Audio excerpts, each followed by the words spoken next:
Halo, selamat pagi semua. Assalamualaikum. Zulfikar, Taufik, Zaki, Rahmat, Septian, Rizky, Setia. Halo, selamat pagi. Pagi, Pagi Pak. pagi, Pak. Ya, mana wajahmu dulu tak Pagi, lihat Pak. wajah bangun tidur ya nggak apa-apa. Sebab Muhammad Fauzan, Zulfikar. Kayak udah ada yang melek, tuh Zulfikar udah melek. Taufik, Ardiansyah, mana suaranya? Mukanya mana? Deka. Oh, bangun tidur tuh Taufik gitu. Zaki, Rizky, wah ini pada tidur kan. Septian, Federikus, Suharno, Setia, hmm, temanmu yang lain pada kemana ini? Masih pada tidur kali ya? Ya, oke lah ya. Kalau yang tidak gabung ya nggak apa-apa lah. Oke. Berarti yang gabung itu yang berniat aja untuk menimba ilmu kan, sisanya nggak tahu kan ya. Jadi, oke kita hormati yang datang apa tepat waktu. Jadi kita mulai saja. Hari ini akan diskusi ini akan saya record. Jadi nanti kalau kalian kira-kira perlu mengulang lagi, semoga saya nggak lupa untuk menguploadkan ke LMS ya. Oke, hari ini kita akan bicara soal literatur review. Jadi kemarin ya, saya ingatkan lagi, sebentar. Kemarin kembali ke mana nih, sebentar.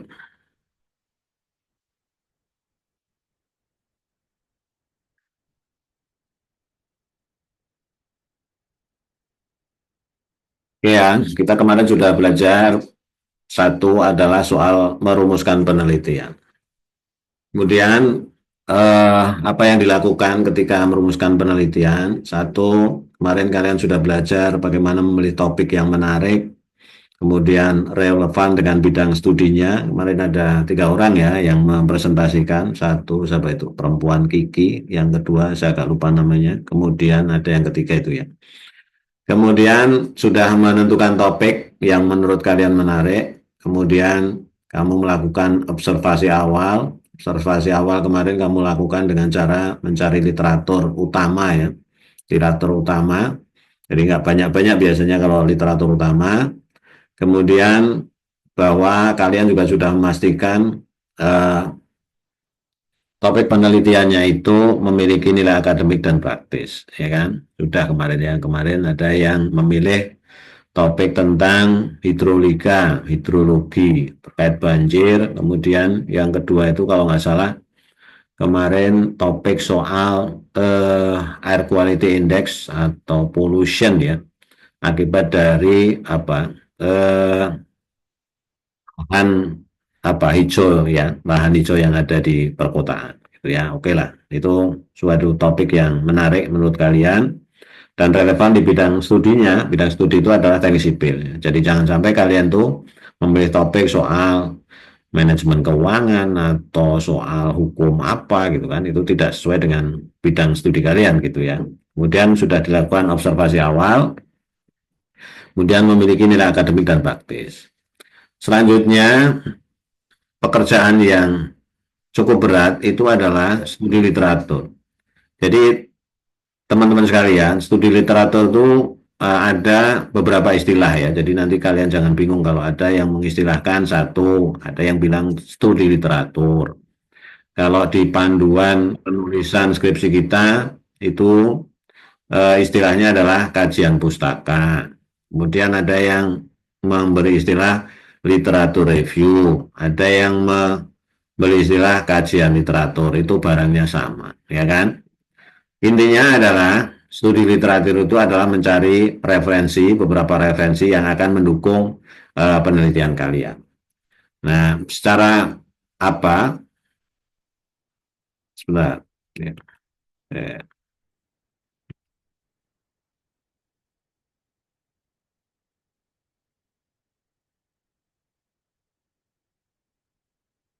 secara definisi yang namanya kajian literatur itu ini definisinya. Jadi merupakan penjelasan mengenai teori, temuan, dan sumber-sumber penelitian lain yang diambil dari referensi untuk menjadi dasar dalam melakukan penelitian. Jadi intinya kajian literatur itu harus kamu mencari referensi. Referensi ya kalau ditanya seberapa banyak, ya semaksimal yang bisa dilakukan atau semaksimal yang bisa dicari. Referensi-referensi yang terkait dengan apa? Dengan teori-teori, kemudian temuan-temuan yang dia itu mendukung topik penelitian yang akan kamu lakukan. Ya, ya, jadi referensi untuk menjadi dasar nantinya dalam melakukan penelitian.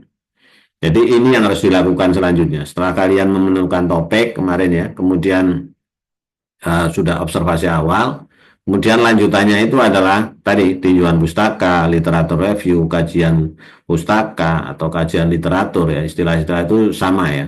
Kemudian kamu lakukan ini, jadi tinjauan literatur, review, kajian pustaka dan sebagainya.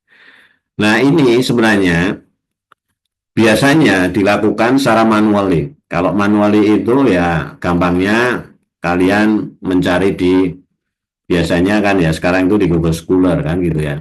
Referensinya itu mencari di Google Scholar. Jadi kalian mencari referensi di Google Scholar atau cari di apa referensi di database lain seperti Garuda dan sebagainya. Kemudian kamu mencari topik-topik yang kira-kira bersinggungan dengan topik penelitian yang akan kamu lakukan. Saya beri contoh, namanya kemarin ada topiknya siapa itu ya, yang Mbak Kiki kalau nggak salah ya, yang pertama itu adalah terkait dengan apa? Drainage dimension apa ya? Dimensi drainase untuk mengatasi banjir perkotaan di kawasan perkotaan. Oke. Jadi itu harus menjadi kata kunci ketika melakukan pencarian. Jadi topiknya itu kan soal drainase itu, berarti ada beberapa kata kunci. Satu kata kuncinya adalah drainase. Kemudian yang kedua adalah apa? Dimensi. Kemudian yang ketiga ada flood atau banjir. Kemudian perkotaan. Jadi paling tidak ada kata kunci itu. Jadi sebelum kamu mencari literatur, kamu harus bisa membreakdown topikmu itu dalam kata-kata kunci yang penting untuk penelitian itu. Oke? Biasanya kata kunci itu ya 4 atau 5 kata kunci. Namanya kata kunci ya terdiri dari kata atau frase. Ya, kata atau frase. Jadi contohnya ini, kemarin kan terkait dengan banjir ya. Terkait drainase banjir berarti ada kata kunci kalau bahasa Inggris ya berarti drainage gitu ya. Drainage itu drainase system. Kemudian ada kemarin dimensi kan, dimension gitu ya. Oke. Kemudian ada kata kunci lagi apa? Flood gitu ya. Flood kemudian untuk manajemen kan gitu ya. Manajemen, flood management. Nah, kalau sudah itu, nah baru kamu cari nih. Berarti ada beberapa atau mungkin tambah satu lagi ya, dimension calculation ya. Kemarin kan ada perhitungan calculation gitu ya. Ada tiap katakanlah 4 kata kunci ini. Nah, dari 4 kata kunci itu, kemudian kamu cari itu betul-betul penelitian-penelitian yang terkait dekat dengan rencana penelitianmu.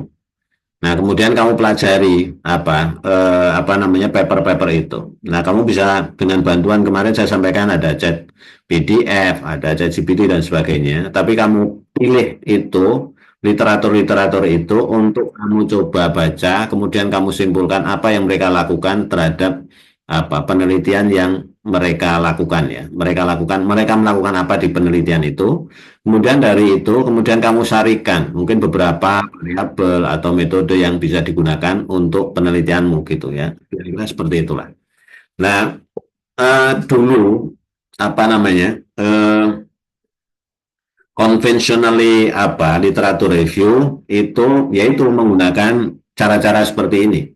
Ya, cara-cara dengan Google Cendekia, Google Scholar, kemudian kamu harus mencari papernya per masing-masing, kemudian kamu baca per masing-masing, kamu simpulkan, kamu summary-kan variabel apa saja yang digunakan, metodenya bagaimana dan sebagainya.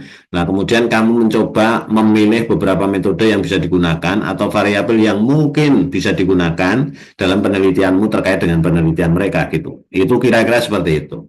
Nah, tapi sekarang Mas dan Mbak, karena teknologinya sudah sangat berubah ya, sangat berubah pesat, literatur review itu sekarang sangat mudah dilakukan. Jadi kalian itu tidak lagi perlu ya menggunakan Google Scholar untuk melakukan literatur review ya manual seperti ini, tapi kalian bisa menggunakan tools artificial intelligence yang biasa digunakan untuk literatur review.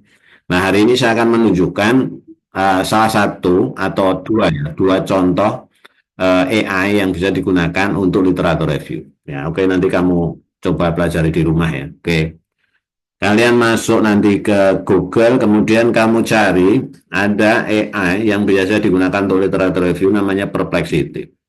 Perplexity. Tulisannya seperti ini. Ya, oke, diingat-ingat ya. Namanya Perplexity. Perplexity. Perplexity itu, nih definisinya ya, sebelah kanan nih, adalah mesin pencari yang menggunakan model bahasa untuk menjawab pertanyaan menggunakan sumber web dan mengutip tautan respon, pengembangan Perplexity. Tapi dia memang dispesifikkan untuk riset, untuk penelitian, ya, yang spesifiknya untuk riset. Jadi nanti kamu bisa cek di Perplexity, kira-kira ini ya, dashboardnya kira-kira seperti ini. Nah, nanti kalau sudah, nanti akan masuk ke, nah ini, masuk ke dashboard Perplexity. Ya, oke. Seperti ini kira-kira. Nah, kemudian kamu bisa cari di sini sekarang. Oke, kamu nanti bisa cari di sini. Dengan kata kunci. Nanti kita lihat ya, bedanya Perplexity dengan Google Scholar seperti apa. Tadi kita coba materi topik yang dipilih oleh Mbak Kiki ya, terkait dengan perhitungan, kalkulasi perhitungan dimensi drainase untuk manajemen banjir ya di perkotaan. Nah, berarti kan itu yang perlu ditanyakan di Perplexity. Ya, makanya kata kuncinya mungkin gini ya. Kita coba membuat sebuah kata kunci. Nah, sekarang memang ya, Mas dan Mbak, saya sampaikan juga bahwa sistem pencarian itu tergantung dari kata kunci dan prompt yang kamu gunakan. Jadi semakin baik prompt atau kata kunci yang kamu gunakan, dia akan menghasilkan pencarian yang semakin baik. Itu yang perlu dipertimbangkan, ya kan? Jadi kalau penelitian ini sebagai contoh adalah berarti drainage dimension ya, dimension calculation gitu ya. Calculation for flood management and urban area gitu ya. Nah ini ya kira-kira kalimat kuncinya kan ini kan gitu ya. Kemarin ada drainage, dimension, calculation, and urban area. Oke, ini ya. Oke, kalau sudah, coba nanti kamu enter loh. Nanti dia akan muncul pencarian, tapi dia sudah bukan beberapa review terhadap paper-paper yang digunakan. Jadi ini ya. Yuk, coba kita cek satu-satu.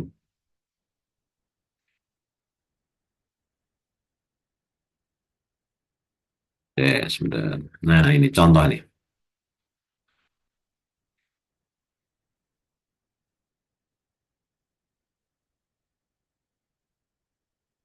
Nah, ini ya. Ini dia ada ini beberapa literatur mengatakan bahwa the road drainage methods as novel approach to calculate drainage capacity of pipe system. Tapi ini kan pipa ya, sistem pipa. Artinya dia bulat ya. Ada beberapa penelitian yang mengatakan bahwa drainase itu menggunakan dimensinya adalah bulat. Nah, siapa yang mengatakan ini? Jadi ini ada nomor satu itu. Berarti ini penelitian yang statement yang dikeluarkan dari penelitian nomor satu ini. Ya, nomor satu ini nanti bisa kamu klik nih, bisa kamu klik. Ini sumbernya adalah dari paper ini. Dia nanti akan langsung merujuk ke paper ini, gitu ya. Nah, menuju ke paper ini. Nah, papernya itu nanti kamu bisa lihat nih. Nah, judulnya Approximation Methods, ya, atau kemudian ini terkait dengan urban flood modeling, gitu ya. Kemudian ini nomor satu. Kemudian ada lagi yang mengatakan nih, bahwa apa nih, highlight of the road drainage method ini ini masih nomor satu ya. Ada beberapa ini. Nah ini ada approach for urban flood management itu improve drainage dimension. Ini katanya siapa? Katanya si ini ya. Nah nomor 4. Nanti kamu bisa klik apa sumber pustakanya. Nah ini sumber pustakanya ini. Jadi ini langsung dia menuju ke apa namanya paper-paper yang dirujuk oleh yang mengatakan ini gitu ya. Kemudian ada lagi analyzing rainfall frequency. Ini yang mengatakan ini. Jadi beberapa kan, berarti kamu sudah bisa mencari beberapa variabel yang apa terikat atau apa yang ya, dapat dirujuk untuk perhitungan dimensi. Salah satunya adalah rainfall kan gitu ya. Ada rainfall. Kemudian ada apalagi ini kan dimensinya, dimensi drainasenya. Kemudian ada lagi terkait dengan apa? Urban catchment. Ini ya, urban catchment. Kemudian apa lagi? Ada soal pipe-nya. Kalau dia modelnya pipe gitu.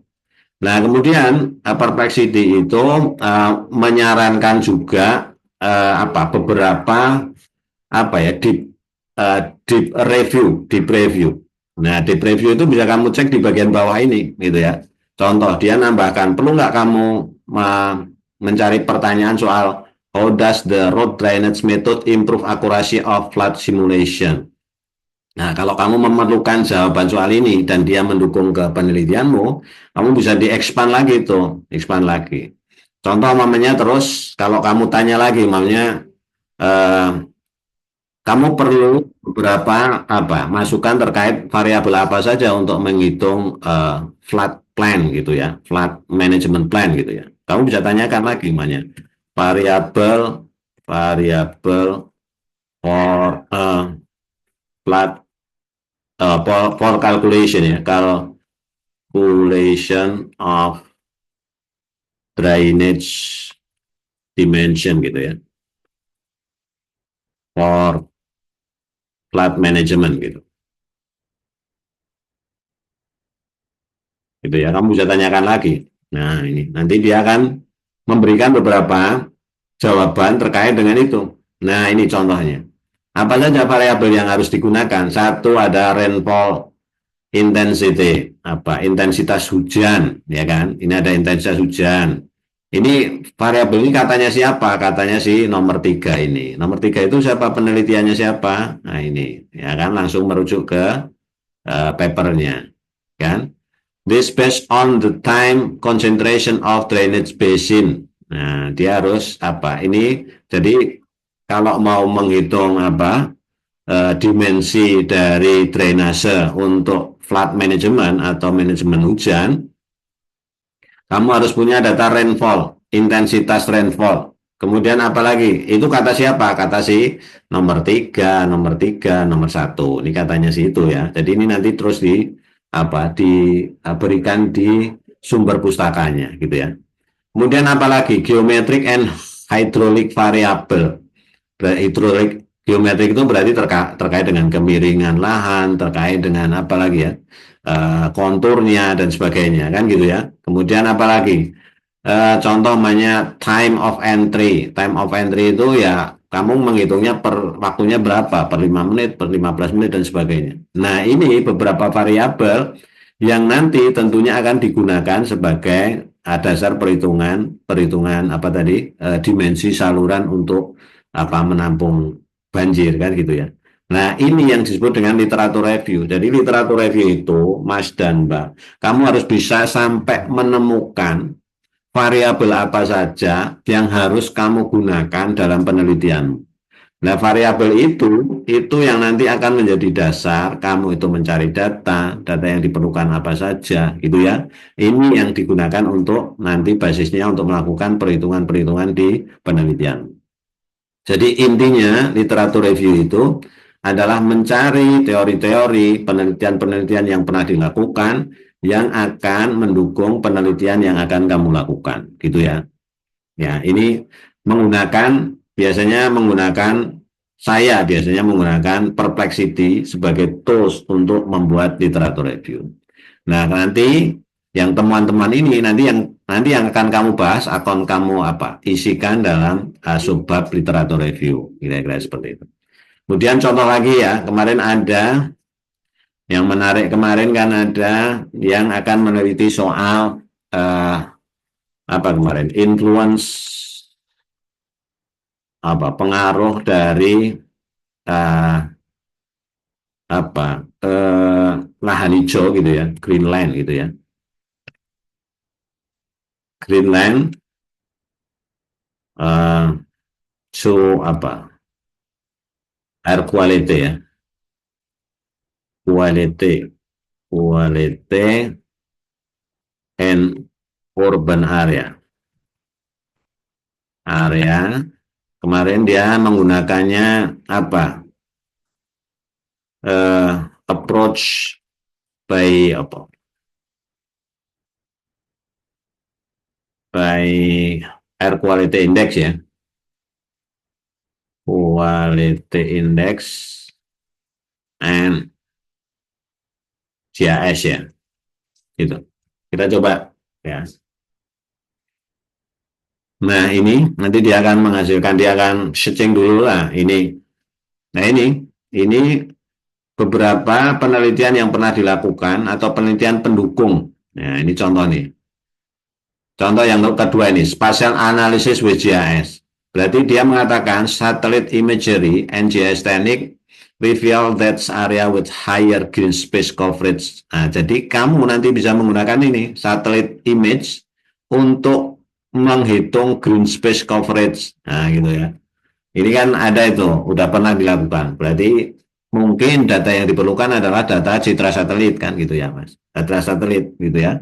Kemudian GIS tekniknya, ya macam-macam GIS tekniknya.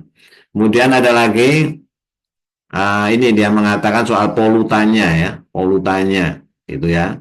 Kemudian yang termasuk dalam Greenland itu adalah ada park, ada urban forest, ada, nah ini ya. Nah ini kan akan menahan eh, di urban planning kan gitu ya. Kemudian apalagi yang menjadi isu atau batasannya soal streetnya, jalan itu kan juga harus kamu hitung. Kemudian ada variabel impactnya macam-macam ya, terkait dengan eh, the effectiveness on, ini efektif nggak si green space itu untuk improving air quality, ya kan? Nah ini macam-macam ini, ada yang mengatakan moderat, ada yang mengatakan highly dan sebagainya ya. Ini bisa dicek. Nah ternyata memang ada penelitian yang mengatakan bahwa green space itu efektif to improve air quality, jadi meningkatkan kualitas udara di urban gitu ya. Ini kata siapa? Kata si nomor 2 dan nomor 3 ini. Nah, nanti kamu bisa cek nih penelitiannya siapa. Nah, ini kamu bisa cek detailnya ya. Kamu bisa cek detailnya. Tuh. Nah, ini ya. Kemudian ada macam-macam di sini. Nah, kalau kamu pengen mendalami lagi literatur reviewnya, Perplexity itu di bagian bawah itu dia sudah menyantumkan beberapa deep question gitu, pertanyaan-pertanyaan yang lebih mendalam kalau seandainya kamu perlu lebih menggali lagi ya, dive lagi gitu ya. Contoh namanya ini yang kemarin cari nomor 1 nih. How does the size of urban green space impact air quality? Bener nggak sih gitu kan? Pertanyaan kemarin kan, bener nggak green space atau green land space itu impact to air quality kan gitu ya? Nah, ini kita coba, ada nggak pernah orang melakukan penelitian ini? Nah, ini tinggal diklik, nanti Perplexity akan memberikan. Nah, ternyata ini, ya, ternyata memang benar nih, impact of green space. Nah, ini ada, ya ini nama hijau ini ya. Impact green space size on air quality. Nah, ternyata satu, green space itu apa ini pollutan reduction capacity, jadi mengurangi kapasitas polusi ya. Nah ini kata siapa? Siapa yang dikurangi itu apa? PM2.5 ini jenis polutannya ya, jenis polutannya.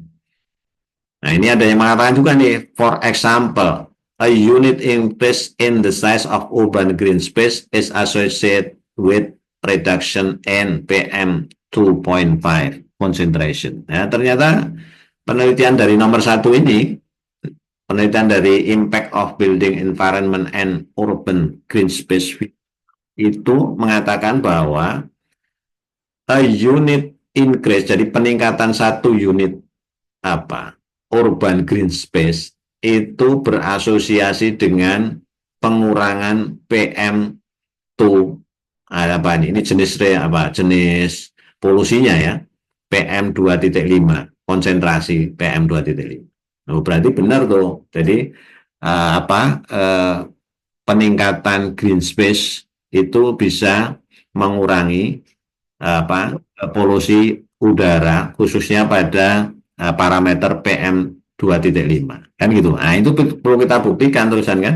Kita buktikan. Oh, berarti aku harus mencari luas apa namanya? Luas dari green space. Kemudian aku harus mencari apa konsentrasi apa polusinya. Nah, konsentrasi polusi bisa melalui tadi apa air quality index dan sebagainya. Kemudian ada spatial spatial scale effect itu ya itu mesti soal luasan green space-nya itu. Kemudian dan sebagainya ya. Nah, ini hasil dari literatur review-nya.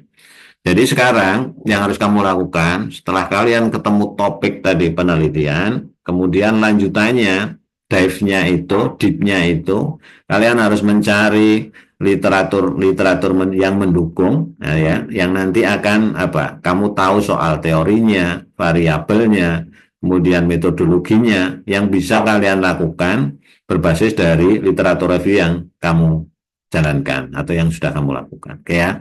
Jadi mungkin kamu tidak lagi menggunakan Google Scholar untuk mencari literatur review, karena kalau Google Scholar kan dia bentuknya masih sistem pencarinya kan baru paper-papernya saja, judul paper saja. Sebenarnya yang kita perlukan adalah isi dari paper itu. Walaupun kalau kamu katakanlah kamu pengen apa mendalami, kemudian mendalami secara mandiri ya boleh aja kamu menggunakan Google Scholar, kamu pilih papernya, kemudian kamu baca, kamu review sendiri, kemudian kamu mungkin menggunakan tools seperti chat PDF untuk mengetahui variabel apa saja yang digunakan, metode apa saja yang digunakan dalam paper itu, tapi mungkin tidak terlalu efektif ya. Nah sekarang coba, nanti kamu coba menggunakan Perplexity lah ya untuk apa div literatur review. Jadi literatur review yang cukup dalam gitu ya. Itu ya. Jadi ini Mas dan Mbak salah satu metode literatur review yang bisa kamu gunakan untuk melakukan penelitian ya, dicatat baik-baik, namanya Perplexity. Oke, saya nggak tahu nanti dicoba dengan nggak tahu ya, bisa nggak Perplexity, kayaknya bisa juga apa dengan Indonesia bahasa Indonesia ya. Kalau memang kamu mungkin Inggrisnya mungkin tidak terlalu baik atau kesulitan gitu ya. Sepertinya bisa. Atau kita coba ya sebentar ya. Kita coba dengan menggunakan bahasa Indonesia. Namanya tadi topik pertama itu adalah apa? Perhitungan dimensi drainase untuk apa tadi? Untuk penanggulangan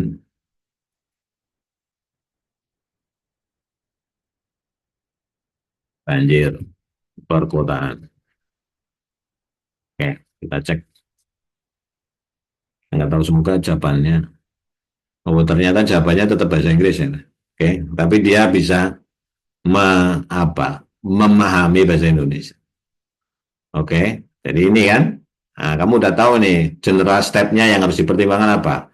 Data collection. Data collection-nya apa aja? Rainfall pattern, including maximum annual rainfall. Rainfall itu hujan tahunan. Kemudian topografi, soil characteristic, area and land use. Oke, berarti kamu udah tahu nih apa yang data yang harus kamu gunakan dalam penelitian itu ini. Kemudian ada lagi rainfall intensity analysis. Kamu analisisnya adalah menggunakan data hujan tadi itu, kemudian dianalisis dengan rainfall intensity analysis, gitu ya. Ada macam-macam ini metodenya, Gumbel distribution. Kemudian ada runoff calculation. Nah, ini udah ngasih rumusnya juga nih, Mak, ya. Kemudian channel desainnya itu pakai ini dan sebagainya.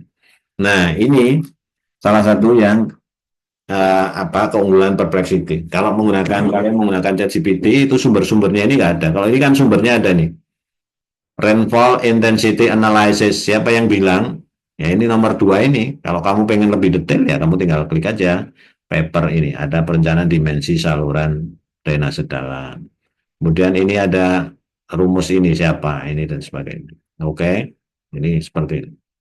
Oke, jadi prinsipnya nanti kalian coba ya, yang kemarin belum mempresentasikan topik-topik yang kalian pilih. Kemarin kan saya minta kalian membuat paparannya masing-masing. Nanti akan saya berikan satu link untuk mengupload hasil pemilihan topik yang sudah kamu lakukan. Kemudian yang sudah ketemu, kalian coba dive lagi perdalam lagi dengan melakukan yang disebut dengan kajian literatur atau literatur review. Biar kamu tahu nih kira-kira variabel apa saja yang harus digunakan, metodenya seperti apa, kemudian caranya seperti apa, kemudian benar nggak topik yang saya pilih itu memang merupakan topik yang baik untuk dilakukan dan sebagainya dari beberapa literatur yang sudah diperoleh gitu ya. Jadi untuk briefnya itu adalah literatur review. Oke ya, jadi proses kita sudah melakukan proses apa aja? Satu pemilihan topik, kemudian sudah observasi awal, kemudian lanjutannya itu adalah kalian harus melakukan literatur review ya. Jadi kira-kira itu dari penelitian prosesnya sekarang kalian harus sudah mulai bisa melakukan literatur review. Oke, saya kira itu Mas dan Mbak yang saya berikan pagi hari ini. Ada yang mau ditanyakan? Atau masih ngantuk karena puasa bagian? Oke, jadi ini percakapan ini, diskusi ini saya rekam ya. Nanti akan saya uploadkan ke LMS. Jadi kalau seandainya kamu memerlukan untuk refreshing lagi, nanti kamu bisa cek hasil recordingnya. Kira-kira seperti itu ya. Oke, saya kira itu saja. Tidak banyak yang saya sampaikan, tapi mohon untuk dipraktekkan. Sekali lagi, setelah kamu memiliki topik penelitian, yang harus kamu lakukan lagi untuk memperdalam adalah melakukan kajian pustaka atau literatur review. Salah satu tools yang bisa kamu gunakan adalah namanya Perplexity AI. Oke ya, oke. Oke, sebelum kita berpisah, saya mohon untuk bisa on cam, bisa biar terekam di dashboard saya, wajah-wajah kalian pagi hari ini. Yang belum mandi juga nggak apa-apa. Oke, Rangga, Ismail, Ma'ruf, Nicholas, Rijal, Arya, Ardiansa, Jackson, Yohanes, Rivaldo, Rahmat, Rangga Saputra, itu wajah-wajah baru bangun tidur semua kan. Ya, oke. Fatia, ada yang baru masuk lagi. Florian, Nus, WK, Ardiansa, Arya. Oke, tetap selalu semangat ya, Mas dan Mbak. Semoga yang kita bicarakan hari ini bisa kamu segera praktekkan terkait dengan literatur review dan selalu jaga kesehatan. Oke, belajar tanpa henti pokoknya. Oke, terima kasih atas kehadirannya. Mas dan Mbak. Assalamualaikum warahmatullahi wabarakatuh. Sehat selalu. Waalaikumsalam. Waalaikumsalam Waalaikumsalam warahmatullahi wabarakatuh. warahmatullahi wabarakatuh.